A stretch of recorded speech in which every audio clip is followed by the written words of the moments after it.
नमस्कार। आज की इस चर्चा में हम मनोविज्ञान की दुनिया के एक बहुत ही महत्वपूर्ण अध्याय को समझने वाले हैं। हम बात करेंगे सिगमंड फ्रॉइड की और हम उनके सिद्धांत को इस तरह से समझेंगे जैसे कोई एक आर्किटेक्ट किसी बिल्डिंग का ब्लूप्रिंट यानी कि एक खाका समझा रहा हो। तो चलिए मन की उन गहराइयों में उतरते हैं जिसका नक्शा सबसे पहले सिगमंड फ्रॉइड ने बनाने की कोशिश की। तो चलिए एक बहुत ही बुनियादी सवाल से शुरुआत करते हैं। हम सब अपनी जिंदगी में हर रोज न जाने कितने फैसले लेते हैं, कुछ चाहते हैं, कुछ चीजों से डरते हैं। पर क्या कभी हमने ये सोचा है कि हम जो करते हैं वो आखिर करते क्यों हैं? हमारे इन फैसलों, इन इच्छाओं और इन डरों के पीछे की असली वजह क्या है? देखिए, ये कोई आज का सवाल नहीं है। सदियों से बड़े बड़े विचारक इसी पहेली को सुलझाने में लगे रहे और इन्हीं में से एक थे सिगमंड फ्रॉइड, जिन्होंने इस गुत्थी को सुलझाने के लिए अपनी पूरी जिंदगी लगा दी।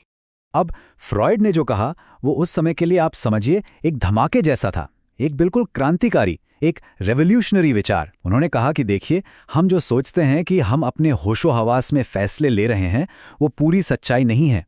सच्चाई ये है कि हमारे मन का एक बहुत बड़ा हिस्सा छिपा हुआ है, अनदेखा है।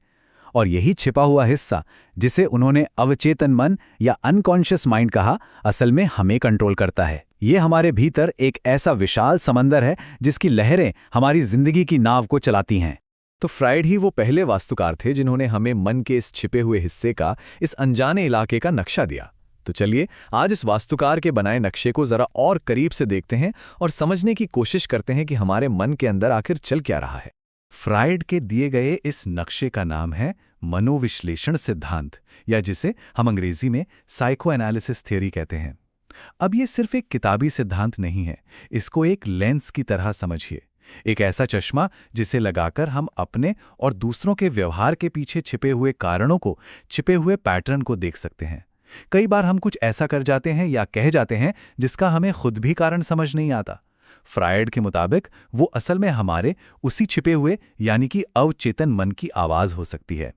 यह पॉइंट एग्जाम के लिए बहुत इंपॉर्टेंट है। अब इस पूरे कॉन्सेप्ट को, इस पूरी बात को समझने के लिए फ्रॉइड ने एक बहुत ही शानदार उदाहरण दिया। उन्होंने कहा कि हमारा मन एक आइसबर्ग यानी हिमशैल की तरह है। आपने देखा होगा, आइसबर्ग का बहुत छोटा सा हिस्सा पानी के ऊपर दिखाई देता है। ज्यादातर लगभग 90% हिस्सा पानी के नीचे छिपा होता है। फ्रॉइड कहते हैं हमारा मन भी बिल्कुल ऐसा ही है। जो हिस्सा पानी के ऊपर है वो है हमारा चेतन मन, कॉन्शियस माइंड, जिसके बारे में हम जानते हैं, जो अभी इस चर्चा को सुन रहा है। लेकिन जो असली शक्ति है, जो असली खेल चल रहा है, वो तो पानी के नीचे छिपे उस विशाल हिस्से यानी अवचेतन मन में चल रहा है। फ्रॉइड सिर्फ ये बताकर नहीं रुके कि मन का एक छिपा हुआ हिस्सा है। नहीं, वो और गहराई में गए। उन्होंने बताया कि हमारे व्यक्तित्व के भीतर, हमारी पर्सनैलिटी के अंदर 3 अलग-अलग शक्तियां हैं जो लगातार काम करती रहती हैं और इन्हीं के बीच की खींचतान हमारा व्यवहार तय करती है। चलिए अब इन 3 शक्तियों को ध्यान से समझते हैं। इनको कहते हैं इड, ईगो और सुपर ईगो। और इनके बीच ना हमेशा एक संघर्ष चलता रहता है। इसको एक आसान से उदाहरण से समझिए। मान लीजिए इड एक जिद्दी बच्चा है जिसे कोई खिलौना दिखा और वो फौरन चिल्लाने लगा, मुझे ये अभी चाहिए, बस चाहिए।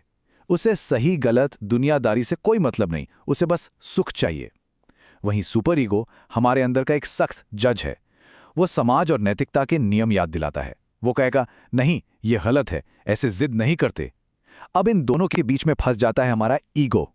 ईगो एक समझदार मैनेजर की तरह है जो बच्चे की जिद और जज के नियमों के बीच एक बैलेंस बनाने की कोशिश करता है, एक असलियत का रास्ता निकालता है।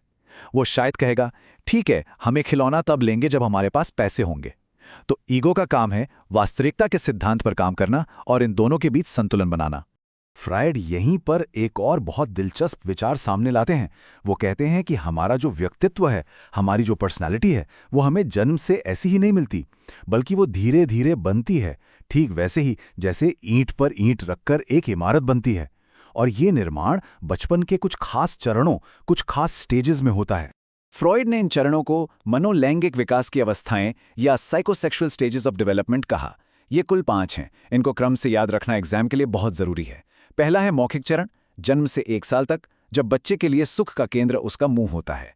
दूसरा गुदा चरण, 1 से 3 साल, जब बच्चा नियंत्रण करना सीखता है। तीसरा है लैंगिक चरण, 3 से 6 साल, जब उसमें जेंडर को लेकर जागरूकता आती है। चौथा सुप्तावस्था, 6 साल से यौवन तक, जब ध्यान सामाजिक और बौद्धिक विकास पर चला जाता है। और पांचवां और आखिरी है जननांग चरण, जो यौवन से शुरू होता है और परिपक्व रिश्तों पर केंद्रित होता है। फ्रॉइड का मानना था कि अगर इनमें से किसी भी चरण में कोई समस्या या कोई चुनौती आती है तो उसका असर हमारे वयस्क जीवन के व्यक्तित्व पर भी दिखाई देता है। अब एक सवाल उठता है, जब मन के अंदर इड, ईगो और सुपर ईगो के बीच इतनी खींचतान, इतना संघर्ष चल रहा है, तो हमारा मन इस तनाव और चिंता से खुद को बचाता कैसे है? तो फ्रॉइड के अनुसार हमारा जो ईगो है वो अपनी रक्षा के लिए कुछ मनोवैज्ञानिक ढालों का, कुछ शील्ड्स का इस्तेमाल करता है। इन्हें हम रक्षा तंत्र या डिफेंस मैकेनिज्म्स कहते हैं। और एक बात समझनी बहुत जरूरी है, ये ढालें हम जानबूझकर इस्तेमाल नहीं करते, ये अपने आप स्वचालित तरीके से काम करती हैं। जैसे दमन, रिप्रेशन, इसमें हम किसी दर्दनाक याद को अनजाने में ही अपने अवचेतन मन में धकेल देते हैं। दूसरा है प्रक्षेपण, प्रोजेक्शन, जब हम अपनी किसी कमी या गलती का दोष किसी और पर डाल देते हैं। तीसरा है अस्वीकार, डिनायल, जिसमें हम किसी कड़वी सच्चाई को मानने से ही इनकार कर देते हैं। और एक और है प्रतिगमन, रिग्रेशन, जब बहुत ज्यादा तनाव में कोई व्यक्ति बच्चों जैसा व्यवहार करने लगता है। ये सब क्या है? ये हमारे मन के अदृश्य बॉडीगार्ड्स हैं जो हमें चिंता से बचाते हैं। तो अब बात करते हैं आज के समय की। फ्रॉइड के इन सिद्धांतों को दिए हुए 100 साल से ज्यादा हो गए, तो आज इनका क्या महत्व है? ये सच है कि आज का विज्ञान उनके कई सिद्धांतों पर सवाल उठाता है, कई बातों को नहीं मानता। लेकिन एक बात पक्की है, हमारी सोच पर, हमारी संस्कृति पर फ्रॉइड का असर बहुत गहरा है। सबसे बड़ी और सबसे अहम बात जो हमें याद रखनी है वो ये है कि फ्रॉइड ने हमें एक नया नजरिया दिया। उन्होंने हमें एक आईना दिखाया जिसमें हम अपने आंतरिक स्व यानी इनर सेल्फ को देख सकते हैं। उन्होंने हमें ये सोचने पर मजबूर किया कि शायद हमारे हर व्यवहार के पीछे कोई ना कोई ऐसा कारण है जिसे हम खुद भी नहीं जानते।